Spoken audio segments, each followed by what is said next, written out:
जय सच्चिदानंद जी। आज का शुभ सत्संग 24 नवंबर दिन सोमवार। प्रेमियों, हमारे श्री सद्गुरु देव दाता दीनदयाल जी महाराज जी ने श्री प्रयागधाम दरबार में शुभ आगमन किया है और आज का सत्संग श्री आनंदपुर दरबार से फरमाया जा रहा है। सत्संग का शीर्षक सतगुरु के उपकार। आज के सत्संग में पूज्य महात्मा जी फरमाते हैं कि आज्ञा से बढ़कर और कोई भी सेवा नहीं है। आज के इस सत्संग का पूरा लाभ प्राप्त करें। अगले वचन पूज्य महात्मा जी के होंगे। भाग्यशाली गुरुमुख सज्जन मंडली, इसी प्रकार सन्मुख विराजमान श्री श्री 108 श्री परमहंस महान विभूतियों के एवं हाजर हजूर श्री सद्गुरु देव दाता दीन दयाल महाराज जी के पावन श्री दर्शनों को अपने हृदय मंदिर में बसाते हुए और अपनी मुख रचना को पवित्र करने के लिए एक दफा बड़े प्रेम सहित खुल करके बोलो जयकारा। बोल मेरे श्री गुरु महाराज की जय।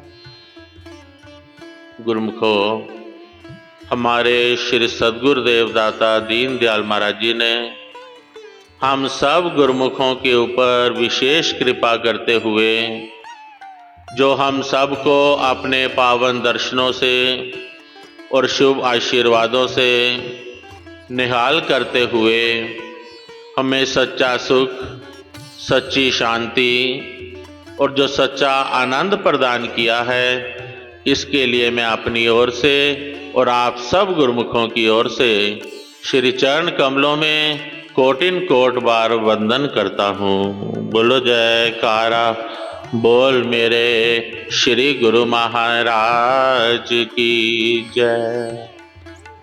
साथ में जब अपने पावन वचनों के द्वारा हम सबको निहाल कर देते हैं, तो ये और भी बड़ी भारी हम जीवों के ऊपर रहमत उतर जाती है। जैसे कि कल भी श्री सद्गुरु देव महाराज जी ने अपने पावन वचनों में फरमान किया कि धर युग युग में अवतार, भगत के कारण आते हैं, कर खलन दलन संहार, भूमि का बोझ हटाते हैं। कि महापुरुष जो है हर युग के अंदर इस धराधाम पर प्रकट होकर के अपने भक्तों का कल्याण करने के लिए ही प्रकट होते हैं। जैसे कि त्रेता युग के अंदर भगवान श्री रामचंद्र जी महाराज जी के रूप में, द्वापर में भगवान श्री कृष्णचंद्र जी महाराज जी के रूप में, और अब कलयुग में बाबा नानक देव महाराज जी, परम संत श्री कबीर साहब जी, और इस समय श्री परमहंस दयाल जी महाराज जी के रूप में छठे रूप में प्रकट होकर के हम सबको अपने पावन दर्शनों से और शुभ आशीर्वादों से निहाल कर रहे हैं। बोलो जयकारा। बोल मेरे श्री गुरु महाराज की जय। और ये महापुरुषों की हम जीवों के ऊपर अत्यंत कृपा है, जो कि इस घोर कलयुग के अंदर प्रकट होकर के हम जीवों के कल्याण के लिए ऐसे सच्चे उच्चे दरबार की रचना कर दी, और साथ में हमारे कल्याण के लिए ऐसे भक्ति के साधन बना दिए हैं कि गुरुमुख जन जो है चाहे कहीं पर भी रहते हैं, इन साधनों को अपना करके अपना जीवन जो है सुख, शांति और आनंद से भरपूर व्यतीत करते हैं। जैसे फरमाते भी हैं कि आज्ञा सम न सुसाहिब सेवा, सो प्रसाद जन पावे देवा। कि आज्ञा से बढ़कर के कोई और सेवा नहीं है। और श्री सद्गुरुदेव महाराज जी ने हम जीवों के कल्याण के लिए ही ऐसे समय समय पर हमें वचन करते हैं कि गुरुमुख जन जो है श्री आज्ञा के दायरे में रह करके अपना जीवन जो है आनंद भरा व्यतीत करते हैं। जैसे कि शबरी ने भी अपने गुरुदेव की आज्ञा को शिरोधार्य करके उसी पर ही अडिग रह करके उनके वचन अनुसार उनके भगवान के इंतजार में, भगवान के ध्यान में ही वह हर समय लीन रहती थी।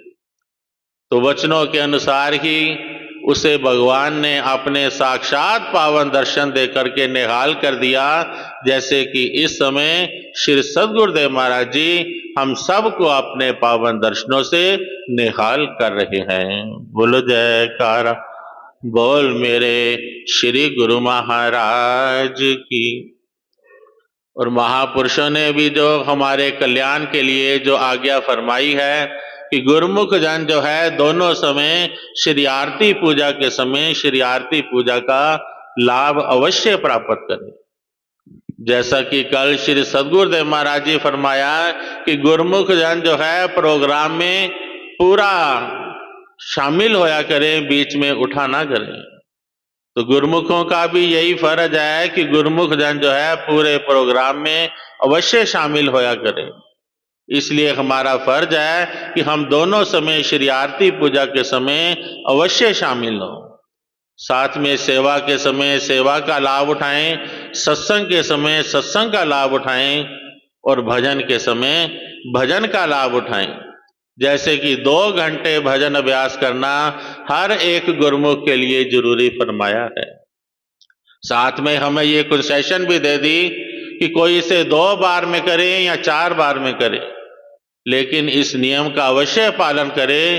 तो फिर महापुरुषों ने शुभ आशीर्वाद दे दिया, फिर गुरुमुखों का निश्चय ही कल्याण होगा।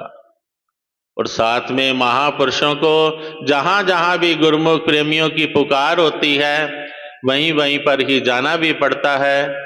जैसा कि आज श्री सद्गुरुदेव महाराज जी, हमारे श्री सद्गुरुदेव महाराज जी बाहर कृपा फरमा रहे हैं, तो हम यही श्री चरणों में प्रार्थना करते हैं कि श्री सद्गुरुदेव महाराज जी की यात्रा शुभ मंगलकारी हो और शीघ्र ही अपने गुरुमुखों प्रेमियों को अपने पावन दर्शनों से शुभ आशीर्वादों से निहाल करते हुए शीघ्र ही श्री अनंतपुर में कृपा फरमाकर हम सबको अपने पावन दर्शनों से और शुभ आशीर्वादों से निहाल करें। बोलो जयकारा बोल मेरे श्री गुरु महाराज की जय।